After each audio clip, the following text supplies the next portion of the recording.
भगवद गीता गीता सार चैप्टर 1। नमस्कार दोस्तों, भगवद गीता और भगवद गीता के ज्ञान पर असंख्य लोगों ने काम किया है। जाने कितनी ही गीता आपने सुनी भी होगी, परंतु अब आपके सामने प्रस्तुत कर रहा हूं भगवद गीता की एक और व्याख्या। क्या विशेष है इस गीता में? गीता में अगर कुछ विशेष हैं तो वो हैं श्री कृष्ण। बाकी हम सब निमित्त हैं, साधन हैं। लेकिन ये मेरा खास प्रयास है कि हमारे आज के जमाने में ये ग्रंथ हमें रास्ता दिखाए, आसानी से गीता को हम सब समझ पाएं और अपने रोजमर्रा के जीवन में इसका उपयोग कर पाएं। वैसे गीता के बारे में बहुत कुछ कहा गया है, सुना गया है। शायद ही कोई ऐसा धर्म ग्रंथ होगा जिस पर इतना लिखा गया हो। ऐसा क्या खास है गीता में कि समय समय पर यह और भी आवश्यक और मार्गदर्शक भी होती जा रही है? एकदम साधारण भाषा में अगर कहें तो भगवद गीता एक उत्तर है। गीता एक उत्तर है दुनिया के हर प्रश्न का। जीवन से जुड़ा ऐसा कोई प्रश्न नहीं जिसका के उत्तर श्री कृष्ण भगवद गीता में नहीं देते। हमारे मन मस्तिष्क में कोई भी शंका, परेशानी, चिंता, किसी भी तरह का आवेग, किसी भी तरह की दुविधा हो, दुनिया के हर धर्म संकट, हर डायलेमा का उत्तर है गीता। भगवद गीता में 18 अध्याय हैं और हर अध्याय में वेदों और उपनिषदों का सार है। अरे भाई, इसे आप वेद या उपनिषद समझ करके डरिएगा मत। ये मत सोचिए कि ये हमारी और आपकी समझ से दूर है। इसके हर अध्याय, हर श्लोक में आप अपने आप को अर्जुन समझिए, क्योंकि अर्जुन की हर शंका, उसका हर डर, हर समस्या वैसे देखा जाए तो हमारी ही परेशानी है, और हर परेशानी का हल बता रहे हैं श्री कृष्ण।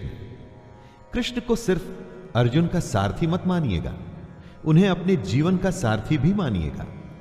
उनके कहे अनुसार अगर हम और आप चलेंगे तो मैं दावे के साथ कहता हूं कि हम सारी परेशानियों को आसानी से पार कर जाएंगे। ज्ञान या धर्म या ग्रंथ की बड़ी बड़ी बातें मेरे साथ नहीं होगी दोस्तों। यहां पर जीवन की प्रैक्टिकल सच्चाइयों और प्रैक्टिकल प्रॉब्लम्स की बात की जाएगी। तो आइए मैं आपको ले चलता हूं भगवद गीता के 18 अध्यायों के सफर पर। ओम श्री परमात्मने नमः। श्रीमद्भगवद् गीता अथ प्रथमोऽध्यायः।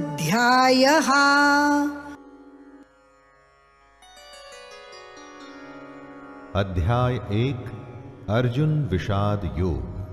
पहला अध्याय है अर्जुन विषाद योग। यहां शुरुआत होती है धृतराष्ट्र के सवालों से। वो जानना चाहते हैं कि युद्ध में क्या हो रहा है, उनका पुत्र दुर्योधन और उनकी सेना क्या कर रही है, और साथ ही में पांडु पुत्रों की सेना क्या कर रही है। उसके बाद दोनों सेनाओं के शूर वीरों का वर्णन, और उसके बाद आता है अर्जुन का विषाद, मतलब कि उनका दुख, उनकी समस्या, उनका धर्म संकट। आइए सुनते हैं अर्जुन विषाद योग। धृतराष्ट्र उवाच धर्मक्षेत्रे कुरुक्षेत्रे समवेतायुयुत्सवः मामकाः पाण्डवाश्चैव किम कुर्वत संजय। धृतराष्ट्र संजय से पूछते हैं, धर्म भूमि कुरुक्षेत्र में युद्ध करने के लिए एकत्र हुए मेरे और पांडु के पुत्र क्या कर रहे हैं? धृतराष्ट्र जानना चाहते हैं कि युद्ध स्थल पर आखिर हो क्या रहा है। धृतराष्ट्र अंधे थे, देख नहीं सकते थे, लेकिन आंखों से अंधे थे, मन और मस्तिष्क से नहीं। उन्हें पता था कि वो धर्म के साथ नहीं, क्योंकि धर्म तो वहां होता है जहां श्री कृष्ण थे। अपने पुत्र मोह में उन्होंने शांति की जगह युद्ध को चुना था, लेकिन वो जानते थे कि इस युद्ध को जीतना आसान नहीं होगा। अपने जीवन में जब हम कुछ गलत करते हैं तो हम भी समझ रहे होते हैं दोस्तों कि हमारे किए का नतीजा शायद अच्छा ना हो। और ऐसा ही धृतराष्ट्र के साथ भी हुआ। वो भी इसी डर और इसी आशंका में दिखते हैं। संजय उवाच दृष्ट्वा तु पाण्डवानीकं व्यूढन् दुर्योधनस्तदा आचार्यमुपसंगम्य राजा वचनमब्रवीत्। संजय आंखों देखा हाल बताते हुए उत्तर देते हैं, हे राजन, दुर्योधन पांडवों की सेना के व्यूह को देख रहे हैं और ये बात गुरु द्रोणाचार्य को जाकर के कहते हैं। संजय को दिव्य दृष्टि प्राप्त हुई थी। वो युद्ध से दूर होते हुए भी युद्ध को देख सकते थे। वो जो देख रहे थे वही बता रहे थे। इसमें वो अपनी तरफ से कुछ भी नहीं कह रहे थे, सिर्फ आंखों देखा हाल बता रहे थे युद्ध का। यानी जैसे हम लोग रनिंग कमेंट्री सुनते हैं, बस इसी तरह समझ लीजिए।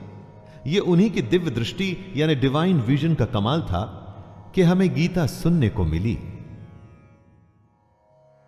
पश्यैतां पाण्डुपुत्राणाम् आचार्य महतीं च मूं व्यूढान् द्रुपदपुत्रेण तव शिष्येण धीमता। हे आचार्य, द्रुपद पुत्र धृष्टद्युम्न आपका ही बुद्धिमान शिष्य है। पांडु पुत्रों की ये बड़ी भारी सेना की व्यूहाकार रचना धृष्टद्युम्न ने ही की है। व्यूहाकार रचना का मतलब हुआ कि किस विशेष तरीके से सेना के योद्धा खड़े हैं।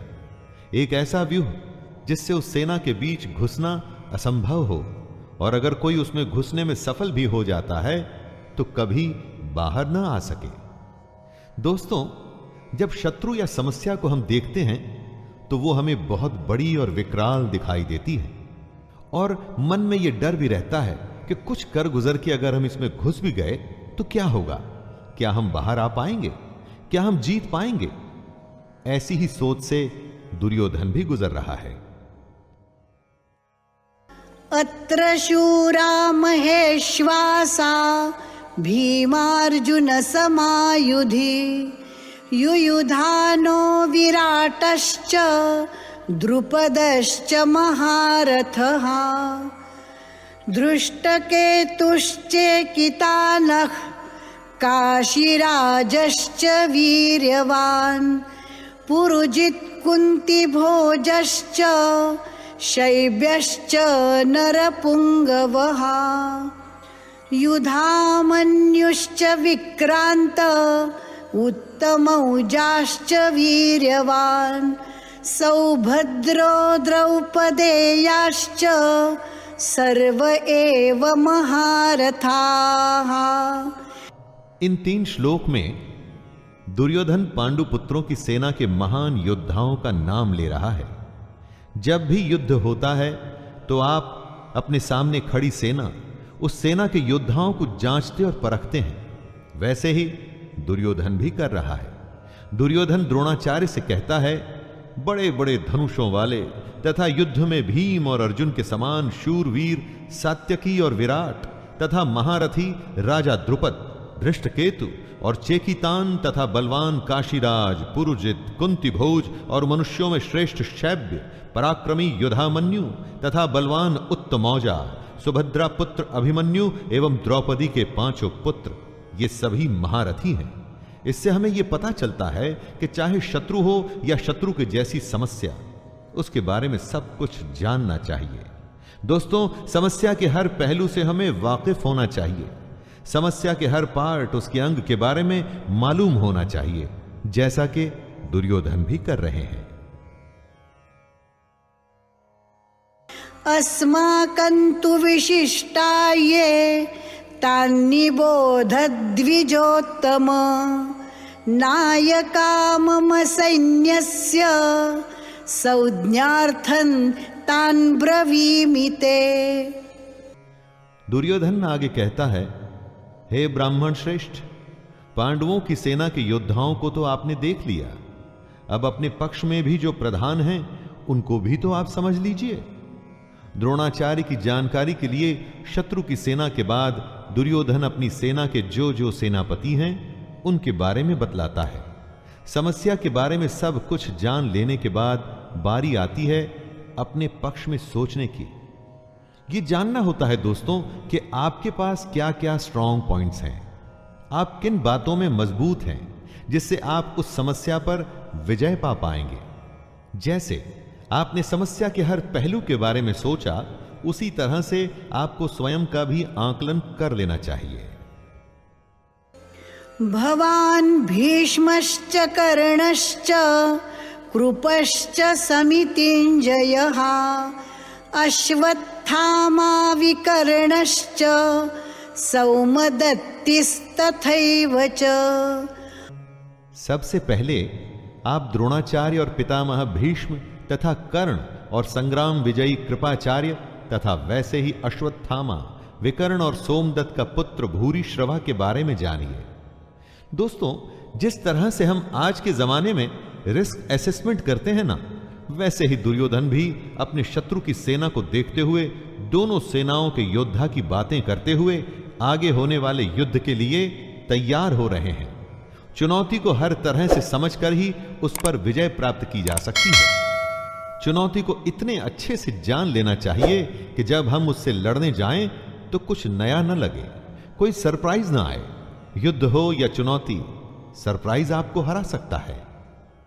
अन्ये च बहवः शूरा मदर्थे त्यक्तजीविताः नानाशस्त्रप्रहरणाः सर्वे युद्धविशारदाः। दुर्योधन गर्व के साथ कहता है कि मेरे लिए जीवन की आशा त्याग देने वालों की कमी नहीं। इतना ही नहीं, ये शूरवीर अनेक प्रकार के शस्त्रास्त्रों से सुसज्जित हैं और सब के सब युद्ध में चतुर हैं। दुर्योधन के एक इशारे पर उसकी सेना के शूरवीर लड़ने मरने को तैयार हैं। उन्हीं को देख दुर्योधन खुश हो रहा है। दुर्योधन के साथ युद्ध में लड़ने के लिए शूरवीर थे जो उसके लिए मरने को तैयार हैं। हाँ, आप जब अपने जीवन की चुनौती से लड़ते हैं तो आपके साथ कौन होता है? आपके साथ होता है आपका हुनर, आपकी हिम्मत, आपकी मेहनत, आपके संगी और आपके अपने रिश्तेदार। जैसे शूरवीर दुर्योधन के लिए कुछ भी करने को तैयार हैं, वैसे ही ये आपके साथी भी आपके लिए कुछ भी कर सकते हैं। अपर्याप्तं तदस्माकं बलं भीष्माभिरक्षितं पर्याप्तं त्विदमेतेषां बलं भीमाभिरक्षितं। दुर्योधन आगे कहता है कि भीष्म पितामह द्वारा रक्षित उनकी सेना सब प्रकार से अजेय है और वहीं शत्रु की सेना भीम द्वारा रक्षित है। दुर्योधन कहना चाहते हैं कि भीम की सेना को वो आसानी से जीत सकते हैं। दुर्योधन यहां घमंड दिखा रहा है, जो आपको बिल्कुल भी नहीं करना है दोस्तों, कभी नहीं। क्योंकि अगर दुर्योधन जानता कि वो दूसरी सेना को हरा देगा तो फिर युद्ध ही क्यों करता? युद्ध को जीतने के लिए दूसरे को हराना पड़ता है। अगर चुनौती या समस्या को देखकर हमें लगता है कि हम जीत जाएंगे तो विश्वास या आत्मविश्वास तो हो सकता है, लेकिन घमंड नहीं। क्योंकि अगर घमंड हुआ तो वो आपके हारने की शुरुआत है। अयनेषु च सर्वेषु यथा भागमवस्थिताः भीष्ममेवाभिरक्षन्तु भवन्तः सर्व एव हि। दोनों सेनाओं के इस तरह के वर्णन से दुर्योधन अपनी इस बात पर पहुंचना चाहता था, और वो ये कि हर किसी को अपने अपने मोर्चों पर अपनी अपनी जगह स्थित रहते हुए निसंदेह भीष्म पितामह की रक्षा करनी है। कहने का मतलब, आप होने वाले युद्ध में सबसे अधिक उसकी रक्षा करते हैं जो आपके लिए युद्ध के लिए सबसे अधिक आवश्यक हो। जैसे कि दुर्योधन और उसकी सेना के लिए भीष्म पितामह हैं। भीष्म पितामह के हारने का मतलब था कि युद्ध हार जाना, और उनके बचे रहने का मतलब कि आप युद्ध हार नहीं सकते। अपनी सबसे बहुमूल्य चीज को तब तक बचा के रखना चाहिए जब तक कि आप युद्ध पर विजय प्राप्त न कर लें। तस्य संजनयन् हर्षं कुरु वृद्धः पितामहः सिंहनादं विनद्योच्चैः शंखं दध्मौ प्रतापवान्। शंख उद्घोषणा होती है होने वाले युद्ध की। कौरवों में सबसे वृद्ध, सबसे बड़े प्रतापी पितामह भीष्म ने उच्च स्वर में सिंह की दहाड़ के समान गरज कर ऐसा शंख बजाया कि दुर्योधन के हृदय में हर्ष उत्पन्न हो गया। युद्ध जीतने के लिए अपने पक्ष में माहौल बनाना पड़ता है, खुद को दिलासा भी देना पड़ता है कि हम युद्ध जीतने में सक्षम हैं। ऐसा ही पितामह भीष्म ने किया और ऐसा ही हमें भी करना चाहिए। ततः शंखाश्च भैर्यश्च पणवानक गोमुखाः सहसैवाभ्यहन्यन्त सशब्दस्तु मूलोऽभवत्। युद्ध भयंकर होते हैं और ये इतिहास में आज तक के सबसे भयंकर युद्ध का आरंभ था। भीष्म पितामह के शंख के पश्चात नगाड़े तथा ढोल, मृदंग और नरसिंघे आदि बाजे एक साथ ही बज उठे। इन बाजों का नाद संगीतमय नहीं, बहुत ही डरावना था। युद्ध मनोरंजक नहीं होते दोस्तों, इसलिए अगर युद्ध का फैसला ले लिया जाता है तो उसमें फिर जो भी स्वीकार हो कर लेना पड़ता है। हर युद्ध, हर चुनौती अपने किस्म के हालात लेके आती है। उन्हीं हालात के आधार पर ही हमें तैयारियां करनी पड़ती हैं।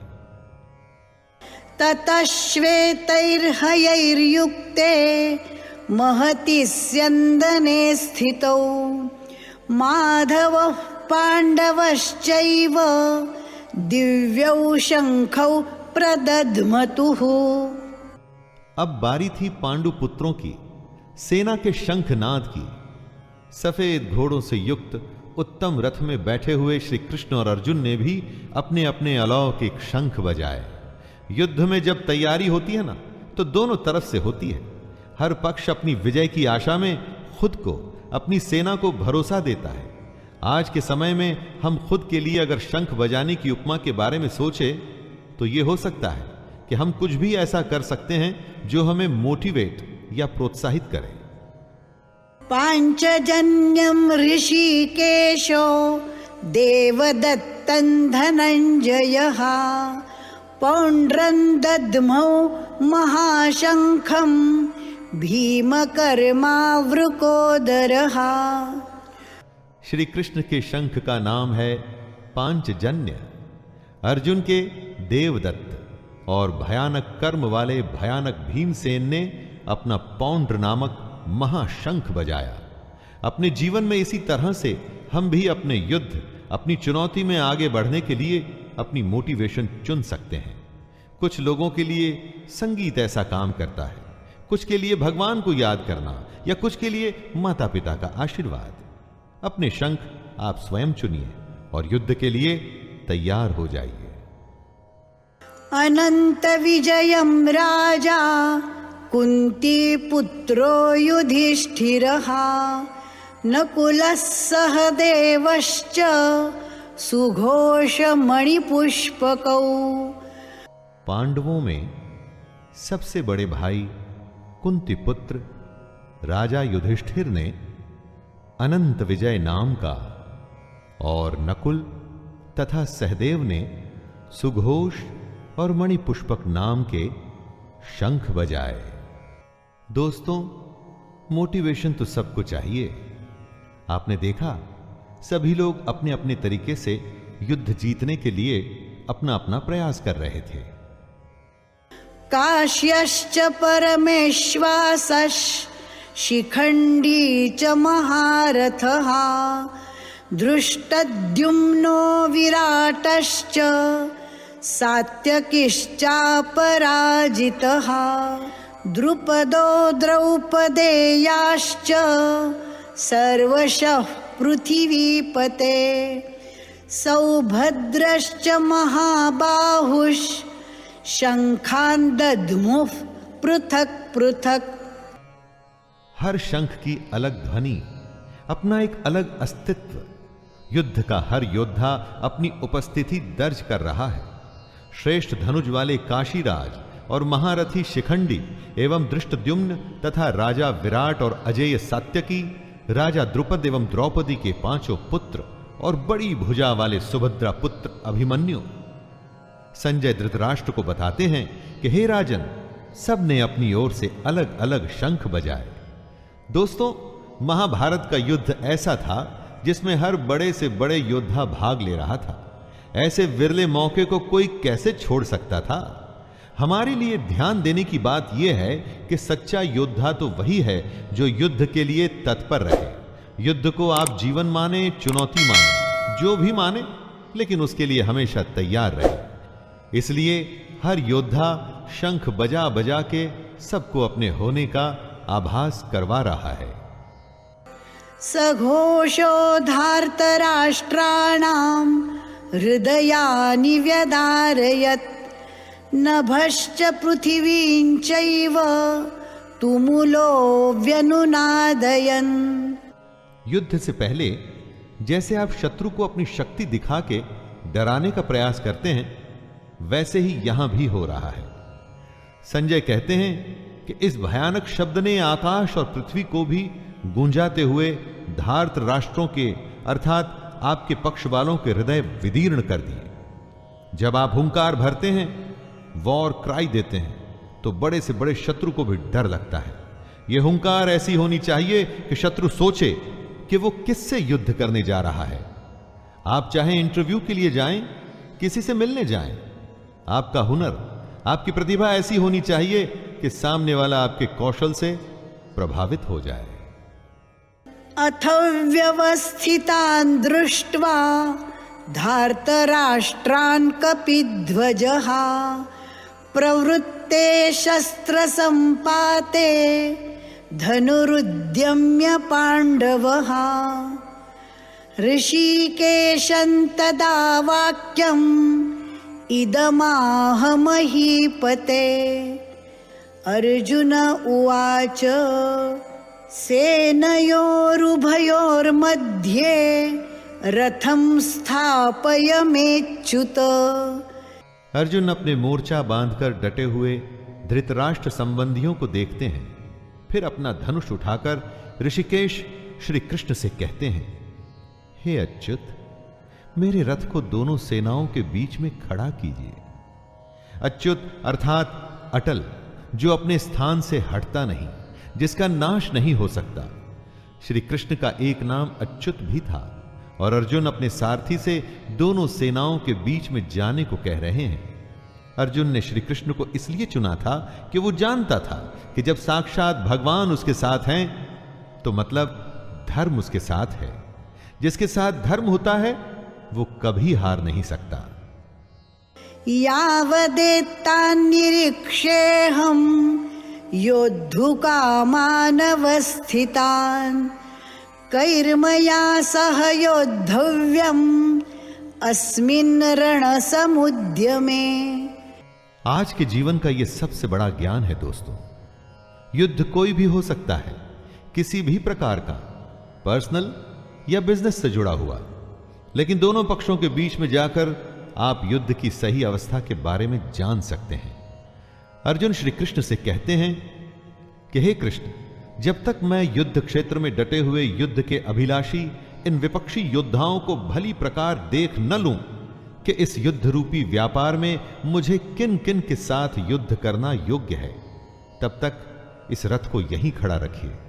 हमें भी दोस्तों, जी हां, हमें भी इसी तरह अपनी समस्या के बीच में खड़े हो उसे भली भांति देखना और परखना चाहिए और तभी निर्णय लेना चाहिए। योत्स्यमानानवेक्षेऽहं य एतेऽत्र समागताः धार्तराष्ट्रस्य दुर्बुद्धेर्युद्धे प्रियचिकीर्षवः। अर्जुन दुर्योधन को दुर्बुद्धि बता रहे हैं, क्योंकि दुर्योधन के हट के चलते हुए ही यह युद्ध हुआ। दुर्योधन का साथ देने जितने भी राजा आए हैं उन्हें अर्जुन युद्ध स्थल के बीच में खड़े होकर के देखना चाहते हैं। दोस्तों, यह जरूरी नहीं कि आपका शत्रु सही हो सकता है उसने गलत तरीका अपना करके आपको युद्ध में उलझाना चाहा हो, जैसा कि महाभारत में भी हुआ। युद्ध तो करना ही पड़ता है, और वो तभी करना चाहिए जब आप अपने शत्रु को अच्छे से देख परख चुके हों, जान चुके हों। इसलिए अर्जुन कृष्ण से दोनों सेनाओं के बीच में रथ को ले जाने के लिए कहता है। संजय उवाच एवमुक्तो ऋषिकेशो गुडाकेशेन भारत सेनयोरुभयोर्मध्ये स्थापयित्वा रथोत्तमम् भीष्मद्रोणप्रमुखतः सर्वेषां च महीक्षिताम् उवाच पार्थ पश्यैतान् समवेतान् कुरुनिति। संजय अपना आंखों देखा हाल बताते हैं। हे धृतराष्ट्र, जैसा कि अर्जुन ने कहा था, श्री कृष्ण ने दोनों सेनाओं के बीच में भीष्म और द्रोणाचार्य के सामने तथा संपूर्ण राजाओं के सामने रथ को खड़ा करके इस प्रकार कहा, हे पार्थ, युद्ध के लिए जुटे हुए इन कौरवों को देख। पार्थ अर्जुन का ही नाम है दोस्तों, उस अर्जुन का नाम है जो शंका में बस घिरने ही वाला है। पार्थ हम सब भी हो सकते हैं, और अगर हम अपने आप को शंका में घिरा पाते हैं तो मदद करने के लिए कृष्ण भी दूर नहीं होते, और ना ही उनकी गीता दूर होती है। तत्रापश्यत् स्थितान् पार्थः पितॄनथ पितामहान् आचार्यान् मातुलान् भ्रातॄन् पुत्रान् पौत्रान् सखींस्तथा। कुंती का एक नाम पृथा भी था। पृथा पुत्र अर्थात कुंती पुत्र। पार्थ दोनों ही सेनाओं के मध्य में उपस्थित ताऊ, चाचा, दादा, परदादा, गुरु, मामा, भाइयों, पुत्रों, पोतों को देख रहे हैं। महाभारत को इसीलिए तो धर्म युद्ध कहा गया है, ऐसा युद्ध जो धर्म के लिए किया गया था। और इस युद्ध का एक बड़ा परिवार दो हिस्सों में बंट गया था। आधे सगे संबंधी एक तरफ और आधे दूसरी तरफ। हर किसी को फैसला करना था कि वो युद्ध में किसका साथ देना चाहता है, दुर्योधन का या अर्जुन का। श्वशूरान् सुहृदश्चैव सेनयोरुभयोरपि तान् समीक्ष्य स कौन्तेयः सर्वान् बन्धूनवस्थितान्। इन सब सगे संबंधियों के साथ साथ अर्जुन अपने मित्रों को, ससुरों को, सुहृदयों को देख रहे हैं, विचार कर रहे हैं। पूरा जीवन पांडु पुत्रों और धृतराष्ट्र पुत्रों के साथ बिताया। सारे सगे, सारे संबंधी एक ही तो हैं, दोनों पक्ष में अपने ही तो लोग हैं, किंतु अब अपनों के ही दो पक्ष बन गए हैं। उसमें से एक पक्ष शत्रु का है। हर किसी से अर्जुन की लड़ाई नहीं थी, लेकिन अब युद्ध में वो उसके शत्रु थे और उसे उनके साथ लड़ना होगा। कृपया परयाविष्टो विषीदन्निदमब्रवीत्। अर्जुन उवाच दृष्ट्वेमं स्वजनं कृष्ण युयुत्सुं समुपस्थितम्। अपने करीबी एकदम अपने अर्जुन के सामने खड़े थे, लेकिन शत्रु पक्ष में उन उपस्थित संपूर्ण बंधुओं को देखकर वे कुंती पुत्र अर्जुन अत्यंत करुणा से युक्त होकर शोक करते हुए श्री कृष्ण से कह रहे हैं। यहीं से शुरुआत होती है दोस्तों, आरंभ होता है अर्जुन के विषाद का, जिसके लिए संपूर्ण गीता की रचना हुई। कृष्ण को मार्गदर्शन के लिए एक ऐसी रचना करनी पड़ी जो हमेशा हमेशा के लिए हर किसी को सही राह पर चलने के लिए प्रेरित करती रही है और आगे भी प्रेरित करती रहेगी। सीदन्ति मम गात्राणि मुखैश्च परिशुष्यति वेपथुश्च शरीरे मे रोमहर्षश्च जायते।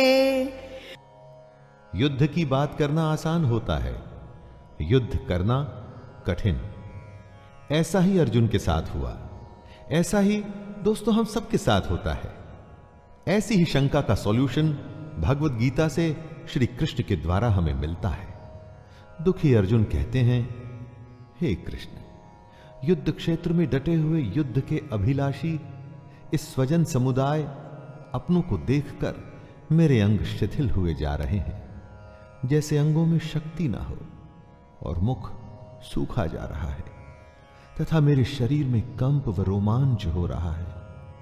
न जाने कितनी ही बार ऐसा हम सबके साथ होता है कि जब युद्ध के सम्मुख होते हैं तो जैसे शक्ति खत्म हो जाती है। परीक्षा की घड़ी के समय पर भी ऐसी ही घबराहट होती है ना। गांडीवं स्रंसते हस्तात् त्वक्चैव परिदह्यते न च शक्नोम्यवस्थातुं भ्रमतीव च मे मनः। अर्जुन अपने दुख को बता रहे हैं। उनका दुख दोस्तों हमारी दुविधाओं से अलग नहीं है। चाहे हम परीक्षा दे रहे हों, चाहे बिजनेस करने जा रहे हों, चाहे कोई बड़ा मैच खेलने जा रहे हों, कितने ही ऐसे मौके आते हैं जब हम स्वयं को अर्जुन की अवस्था में पाते हैं। लगता है जैसे कि हम युद्ध के लायक ही नहीं, युद्ध हम कर ही नहीं पाएंगे।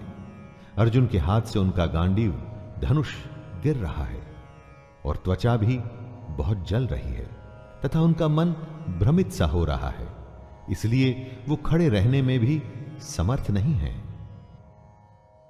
निमित्तानि च पश्यामि विपरीतानि केशव न च श्रेयोनुपश्यामि हत्वा स्वजनमाहवे।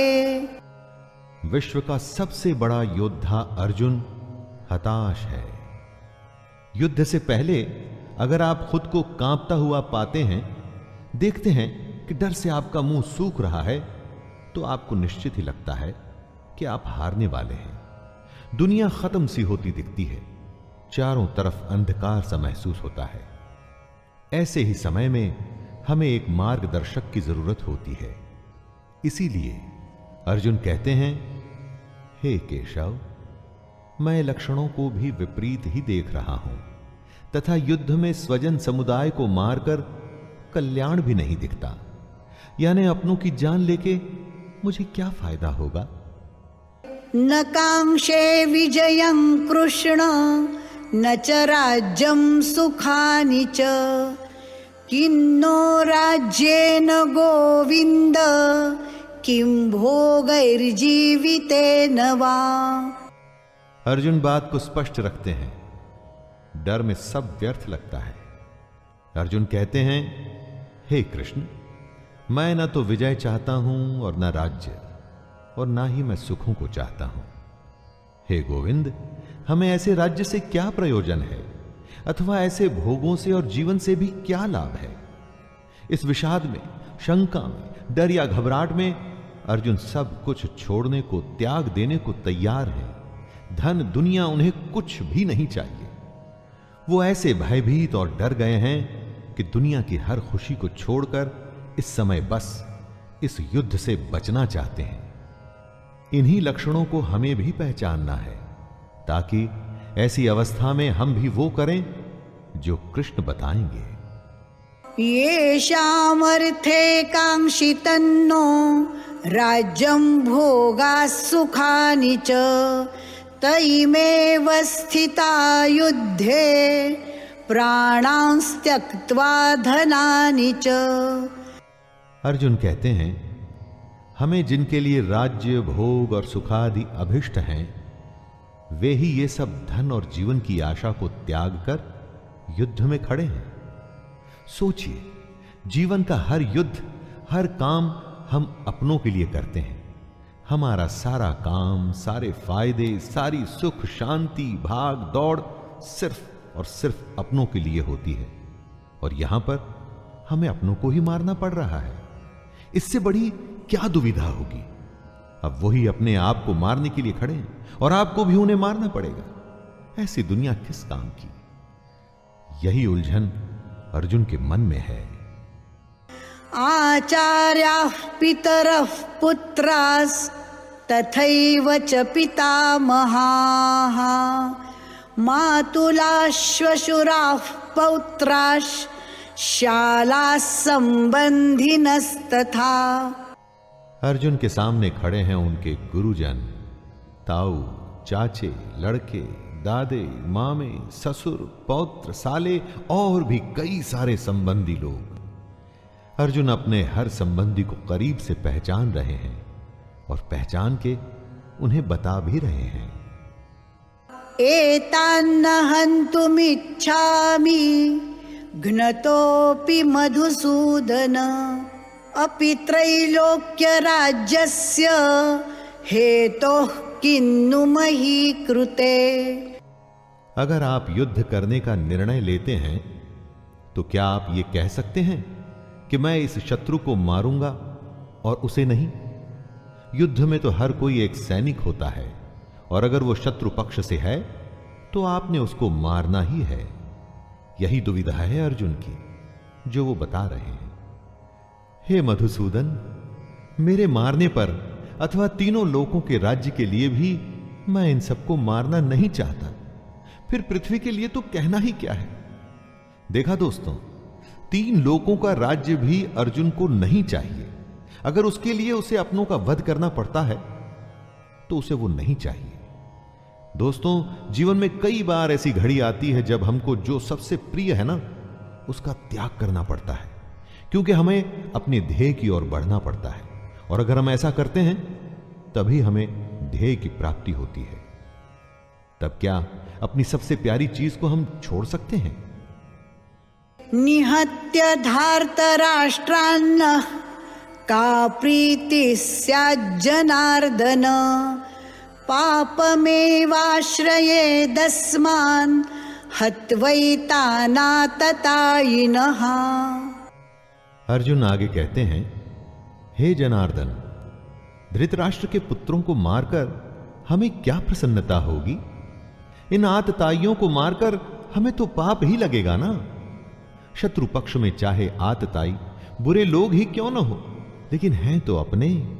अपनों को मारकर अपनों को दुख देके केवल पाप ही मिल सकता है, पुण्य तो नहीं। ये कुरुपुत्रों के लालच का ही परिणाम था कि भाई भाई आमने सामने थे। दोस्तों, लालच से कभी किसी का भला नहीं होता। महाभारत में भी नहीं होना था।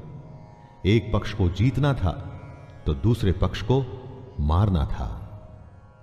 तस्मान्नार्हा वयं हन्तुं धार्तराष्ट्रान् स्वबान्धवान् स्वजनं हि कथं हत्वा सुखिनः स्याम माधव।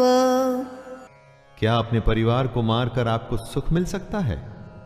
इसीलिए महाभारत को धर्म युद्ध कहा जाता है। जब ऐसा धर्म संकट हो तो आप क्या करें? अर्जुन पूछते हैं, हे माधव, अपने ही बांधव धृतराष्ट्र के पुत्रों को मारने के लिए हम योग्य नहीं हैं, क्योंकि अपने ही कुटुंब को मारकर हम कैसे सुखी होंगे? दोस्तों, जब कभी आपके सामने ऐसी परिस्थिति आए जिसमें लालच की वजह से बंटवारा हो रहा हो या झगड़ा हो रहा हो, तो ठंडे दिमाग से अर्जुन की इस हालत के बारे में सोचिएगा और देखिएगा कि इतना करके दुनिया का सबसे बड़ा युद्ध करके किसको क्या हासिल हुआ।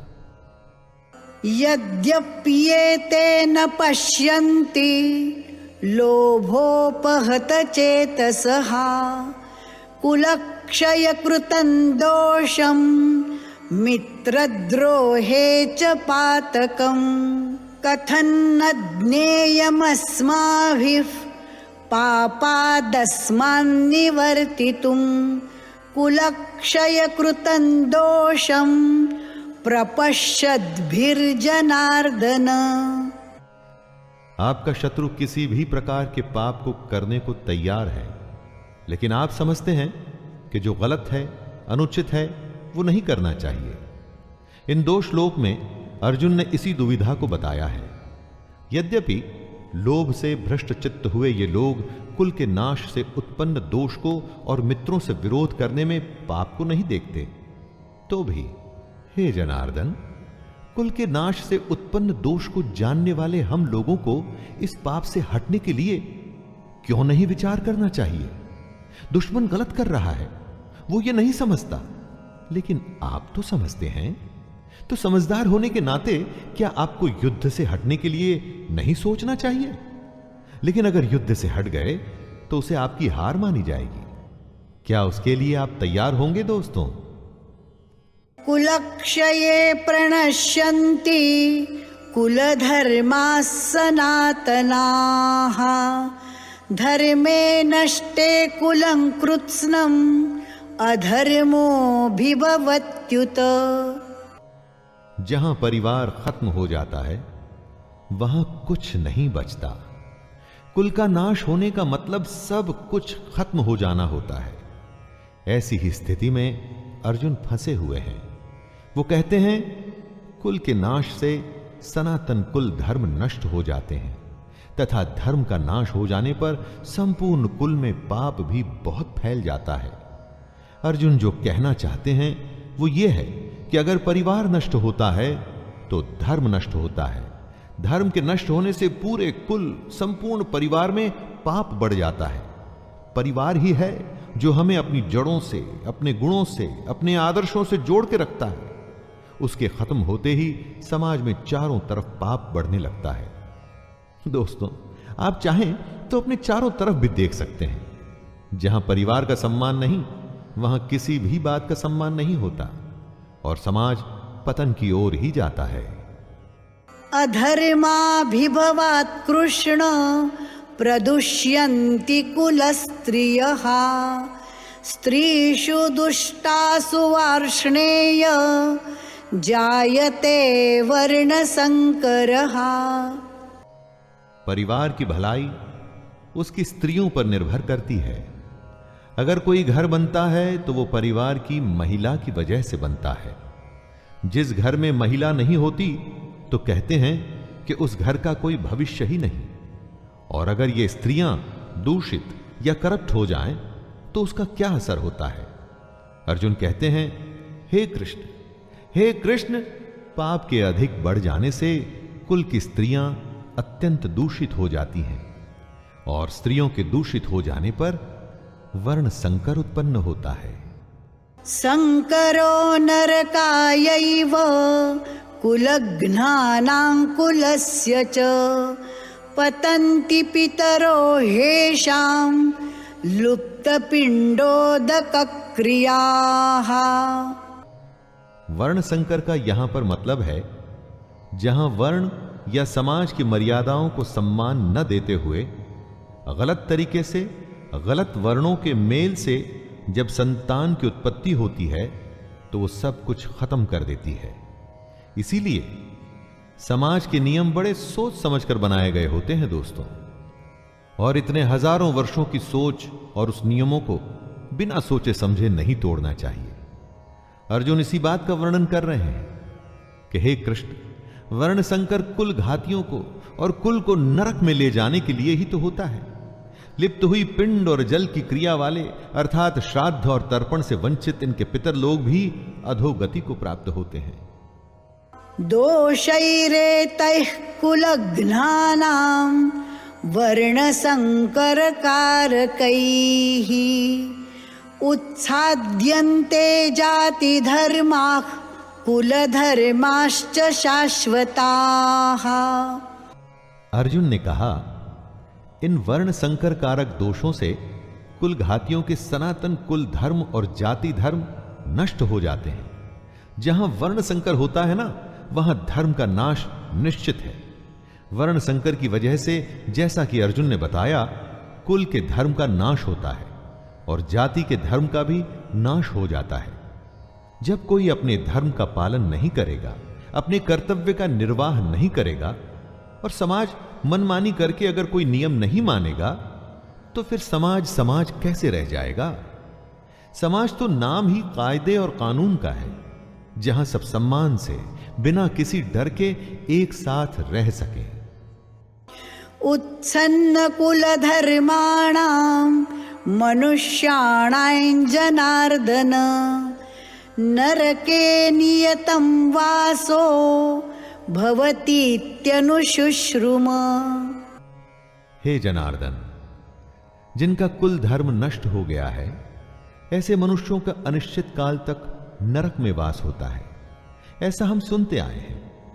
महाभारत के समय कुल की मान्यता इतनी थी दोस्तों कि अगर किसी के कुल का नाश हो जाता था तो माना जाता था कि अब यह हमेशा के लिए नरक में ही रहेगा। इसीलिए कुल की रक्षा करना, उसके सम्मान को बचाना, उसका नाम करना इतनी बड़ी बात मानी जाती थी। अर्जुन ही नहीं, ऐसा हम भी सुनते आए हैं कि जो धर्म का, कुल का सम्मान नहीं करते वो सीधे नरक को जाते हैं। इसे आप ऐसा भी मान सकते हैं कि जहां धर्म नहीं होता वो जगह अपने आप ही नरक बन जाती है। अपनी चारों तरफ देखिए ना, ऐसी कई जगहें आपको आज के युग में भी दिख जाएंगी। अहो बत महत् पापं कर्तुं व्यवसिता वयं यद्राज्य सुखलोभेन हन्तुं स्वजनमुद्यताः। अर्जुन आगे स्वयं को दोष दे रहे हैं। शोक, हम लोग बुद्धिमान होकर भी महान पाप करने को तैयार हो गए हैं, जो राज्य और सुख के लोभ से स्वजनों को मारने के लिए उद्यत हो गए हैं। दोस्तों, दुर्योधन जैसा भी है, उसने जो भी निर्णय लिया, लेकिन अर्जुन और उसकी सेना तो समझदार है, तो क्या ऐसा उनके लिए ठीक है? बेवकूफ का पाप शायद माफ भी हो जाए, लेकिन बुद्धिमान से बहुत कुछ की उम्मीद की जाती है। तो क्या समझदार अगर युद्ध के लिए तैयार हो जाता है तो उसकी गलती की माफी मिलेगी? अर्जुन को लगता है कि नहीं मिलेगी। यदि मामप्रतीकारम् अशस्त्रं शस्त्रपाणयः धार्तराष्ट्रारणे हन्युस्तन्मे क्षेमतरं भवेत्।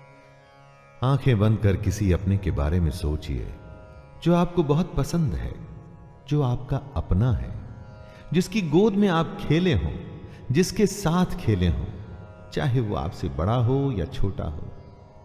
क्या आप उसे मार पाएंगे? अरे उससे अच्छा तो आपको लगेगा कि उसके हाथों आप स्वयं मारे जाएं। यही बात अर्जुन कहते हैं। यदि मुझ शस्त्र रहित एवं सामना न करने वाले को शस्त्र हाथ में लिए हुए धृतराष्ट्र के पुत्र रण में मार डालें तो वो मरना भी मेरे लिए अधिक कल्याणकारक होगा। संजय उवाच एवमुक्त्वार्जुनः संख्ये रथोपस्थ उपाविशत् विसृज्य सशरं चापं शोकसंविघ्नमानसः।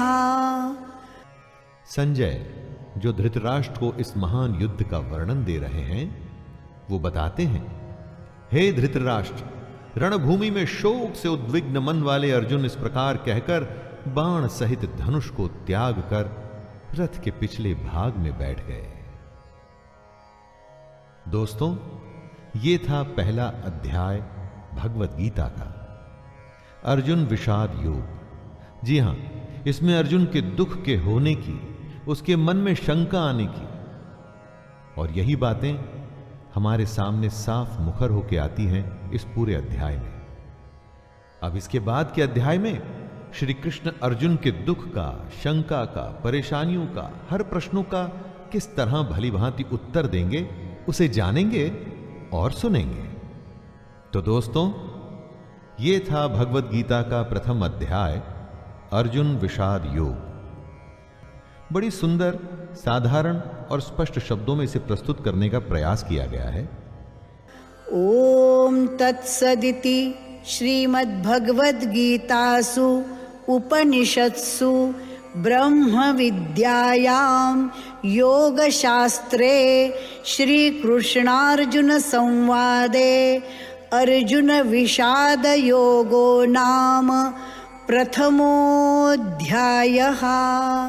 हरये नमः, हरये नमः, हरये नमः।